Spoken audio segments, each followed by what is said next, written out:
Prove हो चुका है। इसका आउटकम क्या क्या है जो यहाँ पे लिखा है, वो ओवरऑल हार्ट फंक्शन को इम्प्रूव करता है। CAD which is very common, coronary artery disease. CAD coronary artery disease, ये बहुत कॉमन है, इसमें ये बहुत मैजिकली वर्क करता है। ओके, अब ये जो कोलेस्ट्रॉल, जब आप ब्लड रिपोर्ट निकालते हो ना, उसमें कोलेस्ट्रॉल, ट्राइग्लिसराइड वगैरह आता है, उस रिपोर्ट का नाम पता है? यस, उसे कहते हैं लिपिड प्रोफाइल। लिख लो भाई, लिपिड प्रोफाइल। तो ये शब्द यूज करना अगर आपके क्लाइंट के साथ, क्लाइंट को बोलना है भाई कि आपके पास लिपिड प्रोफाइल है रीजन, सर वो क्या होता है? आपको सप्लीमेंट नहीं। तो बेसिकली जब आप उसे समझाते हो कुछ ऐसा जो आप उससे समझ नहीं आए, lipid profile very common but people don't know about it. Lipid profile, वो देखकर अगर गड़बड़ है, कोलेस्ट्रॉल ज्यादा है, ट्राइग्लिसराइड ज्यादा है, HDL कम है, HDL गुड कोलेस्ट्रॉल है, HDL बुरा कोलेस्ट्रॉल है, लिखना है तो लिख दो। HDL हाई डेंसिटी लिपोप्रोटीन उसका फुल फॉर्म है, HDL गुड कोलेस्ट्रॉल है, LDL बैड कोलेस्ट्रॉल है।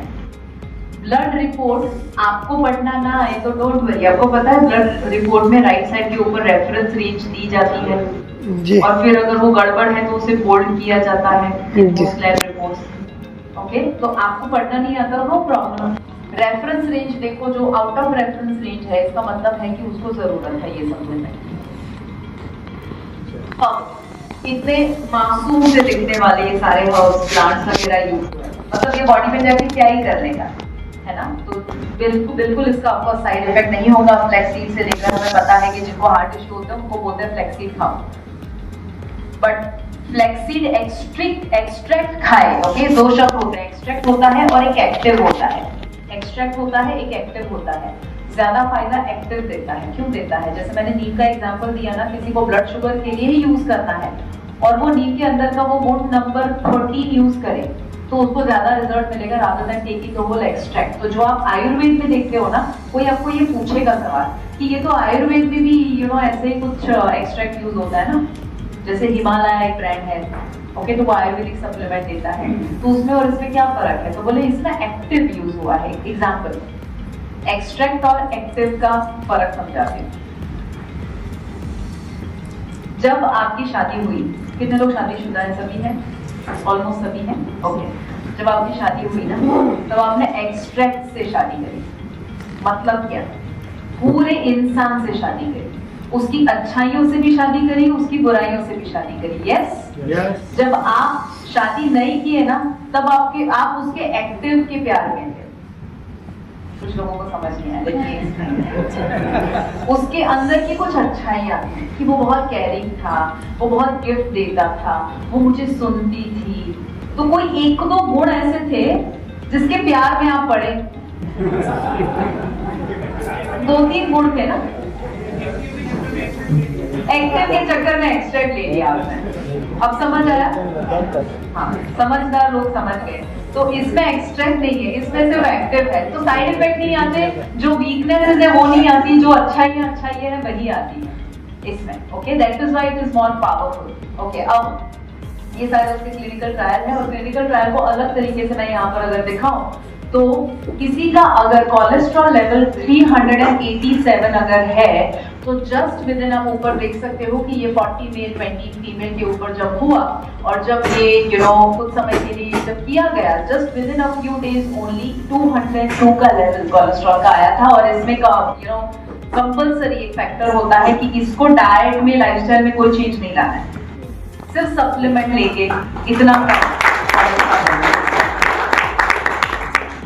अब उसके साथ साथ ये अगेन एक और एग्जांपल है, और ये सिर्फ 60 डेज में हुआ है, right? So 202 just with in 60 days, यानी 2 महीने के अंदर कुछ नहीं किया। अब सोचो अगर कुछ करते तो और ज्यादा रिजल्ट मिलता।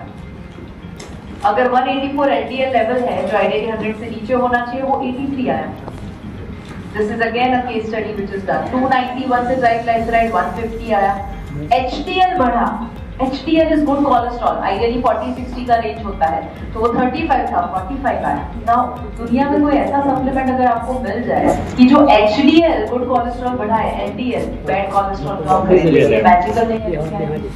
हेल्दी हार्ट जो है 30 मिनट्स बिफोर मील लेना है, दिन में 1 टैबलेट ट्वाइस अ डे, पूरे दिन में 2, और अगर ज्यादा इश्यू है तो पहले 1 से 2 हफ्ता 2 लेना है, फिर जैसे थोड़ा इम्प्रूवमेंट लगे फिर उसे 1 कर सकते हैं। देखो ये सारे जो सप्लीमेंट है E-Bio Naturals के, उसमें ध्यान में ये रखना है कि शुरुआत में अगर ज्यादा कंडीशन है ना, ज्यादा पुअर कंडीशन है, तो उसमें 2 या 3 टैबलेट तक दे सकते हैं। एक साथ 15 टैबलेट आप खा जाओगे तो भी कोई नुकसान नहीं होगा, तो don't worry about that. But अगर नहीं लोगे ना, कम डोज लोगे, तो जो रिजल्ट मिलना चाहिए उसको बहुत टाइम लग जाएगा। ओके, तो वो सारी चीजें आपको ध्यान में रखनी है।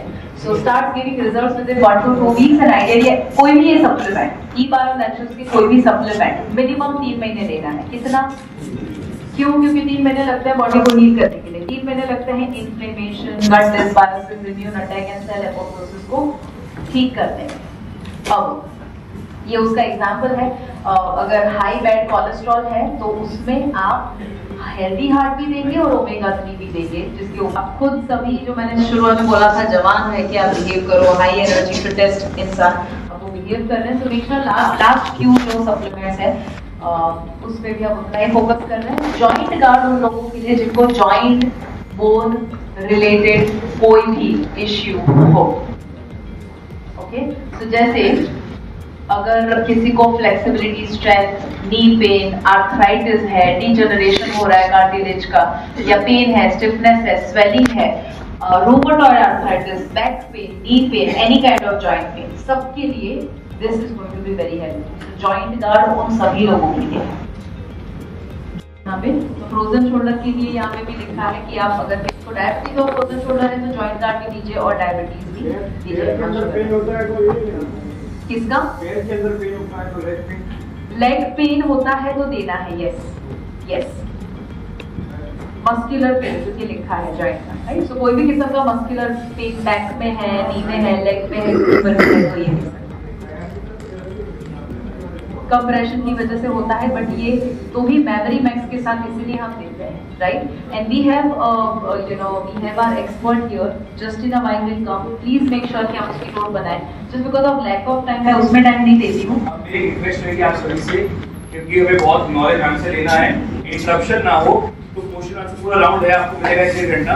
अभी हम पूरे रिजल्ट को समझें। Yes, thank you sir, but I will tell you आपके क्वेश्चंस जो है ना वो बहुत जरूरी है, वेरी वेरी इंपॉर्टेंट क्वेश्चंस, तो मैं भी यहीं पर रहूंगी, बट मैं चाहती हूँ एक समरी हम ले लें, फिर उसके बाद आपके कोई भी स्पेसिफिक क्वेश्चन है ना उसके ऊपर हम बात करेंगे। तो क्या होगा, वो पूरा का पूरा सेशन जो है वो Q&A के ऊपर होने वाला है। Alright, just in a few minutes will start that. Arthritis, rheumatoid बहुत कॉमन है, राइट, हमें खुद को भी शायद होगा। तो ये इसमें क्लिनिकल जो भी ट्रायल्स हुए उसमें प्रूव हो चुका कि इसमें जो कार्टिलेज होता है ना वो रिस्पॉन्सिबल होता है for your joint and bone health. वो कार्टिलेज रीजनरेट होता है, ये लिगामेंट में भी ये वर्क कर सकता है, हीलिंग के लिए। अब कुछ ऐसी होती है जो इंजरी बेस्ड होता है, तो ऐसा नहीं है कि इंजरी हुई तो सिर्फ ये सप्लीमेंट लेना, उसमें ट्रीटमेंट भी लेना पड़ेगा। जैसे पैर ट्विस्ट हो गया, ओके, पैर ट्विस्ट हो गया, हुआ है ऐसा, एंकल की इंजरी हो गई, स्ट्रेन हो गया, तो सिर्फ फ्रोजन शोल्डर में भी ये ले सकते हैं। मैडम, यस, जो ग्रीस कम हो जाता है अपना नी का, उसमें कम एब्सोल्युटली वही कार्टिलेज के लिए वो स्ट्रेंथन करेगा, कार्टिलेज को स्ट्रेंथन, बिकॉज इस आर्थराइटिस वही है ना, ये किस्ता है, तो कार्टिलेज जो है वो कहीं ना कहीं डीजनरेट हो चुका है, तो वो रीजनरेट होगा जब yes.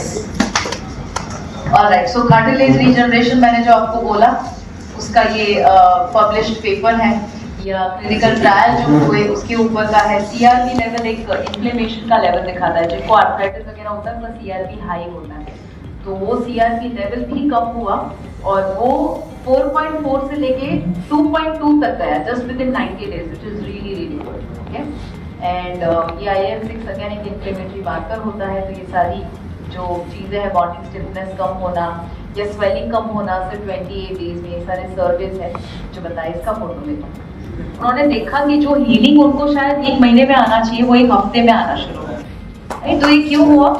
Because this works on your cartilage level, right. Body बदलनी पड़ती है, रात को उठ जाते हैं, वापस सो नहीं पाते, फिर सुबह उठते हैं तो किक लाने के लिए कॉफी और चाय लेनी पड़ती है, तो बहुत सारे इश्यूज हैं स्लीप को लेकर। अगर आप ये सप्लीमेंट किसी को देंगे, आई कैन अश्योर यू, ये लेने के बाद वो इंसान को एक तो नींद जल्दी आएगी और दूसरा गहरी नींद आएगी। Do you think it is going to be powerful? Absolutely yes. तो डीप स्लीप मैं बता दूं आपको बाय द वे, ये सप्लीमेंट हमारे सबके फेवरेट सागर सर का भी फेवरेट सप्लीमेंट है।